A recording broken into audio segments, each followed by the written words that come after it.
Sleazy. I shouldn't say that. Senator Josh Hawley claims that he'll challenge the electoral votes. Right on, Josh Hawley. But way too many RINOs won't. And Sleazy Mitch McConnell, reserve the sleaziness for him, pretends he'll support $2,000 payments, free speech, and for conservatives, and election integrity. But really, he's undermining we the people and President Trump. This is the end of Hour 2 of the Jesse Lee Peterson Show. Thursday, December 31st, 2020. Happy New Year's Eve, everybody. Stay tuned for Hour 3, the last hour of the Jesse Lee Peterson Show today. After JLP, catch the Hake Report. No shows on Friday. We'll do maybe like a replay for the Jesse Lee Peterson Show. Church Sunday, throwback service yesterday, rebuildingtheman.com/church, and scroll down and find that info. Bond Rebuilding the Man YouTube channel. Make sure you're subscribed and also follow Bond Rebuilding the Man on Facebook and Instagram. Rhino Hawley, Josh Hawley, I call him a rhino because of other things. He's acting like he's going to do the right thing. Josh Hawley, I got this from the internet, says he's going to force the Senate RINOs to vote against Trump and say that the election was real, even though we may know better, right? The young senator from Missouri tweeted a statement saying millions of voters concerned about the election integrity deserve to be heard. I will object January 6th on their behalf. That's next week.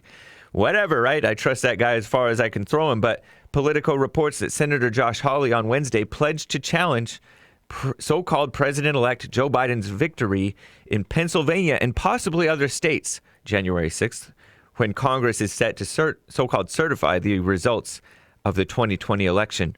The Missouri Republicans' announcement guarantees both chambers will be forced to debate the results of at least one state and vote on whether to accept Biden's victory, a process that Senate Majority Leader Rhino Mitch McConnell, Republican in name only, that's Rhino, had urged Republicans to avoid despite pressure from President Donald J. Trump, our real president, who is urging Republicans to overturn the so-called Democratic results. As expected, numerous GOP RINO senators have accepted Biden as the so-called president-elect. This will force every member of the House and Senate on the record affirming Biden's so-called win. Trump had praised Senator-elect Tommy Tuberville, Republican from Alabama, and blasted other Republicans as weak, threatening to end the political career of Senator John Thune of South Dakota, who told reporters that any challenges were doomed to defeat. Adam Kinzinger, a Walmart employee, and many others were against this fighting for what's right? Sleazy Mitch, too, the internet, I got this from the internet, clever Rhino Mitch pretends to be for Trump's things all of a sudden, meaning the support of the American people, in order to undermine him and Americans.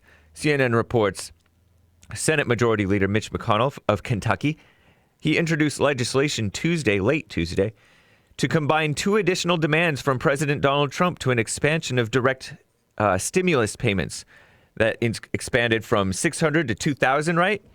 He's combining that increase in this bill with a repeal of the online liability protections known as Section 230 for social media companies, the establishment, and the establishment of a commission to study voter fraud, voter shenanigans, right? The latter two issues have been significant drivers of President Trump's ire in the wake of his general election so-called loss, the latter of which with zero evidence presented to this point, so claims CNN, lying, of course. Democrat Senate Minority Leader Chuck Schumer of New York called the bill a cynical gambit and said it would serve as a blatant attempt to ensure that the $2,000 direct payments were not signed into law because no Democrat's going to support those obvious just things that President Trump wants.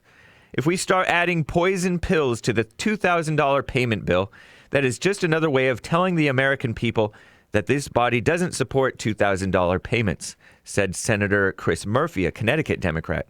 And he happens, I think, to be right. Some Senate RINOs are against the $2,000 payments, including Patrick Toomey, who calls it not sound economic policy, even though they support all that foreign aid and propping up Amazon while killing real small businesses. I'm James Hake, now into Jesse, R3.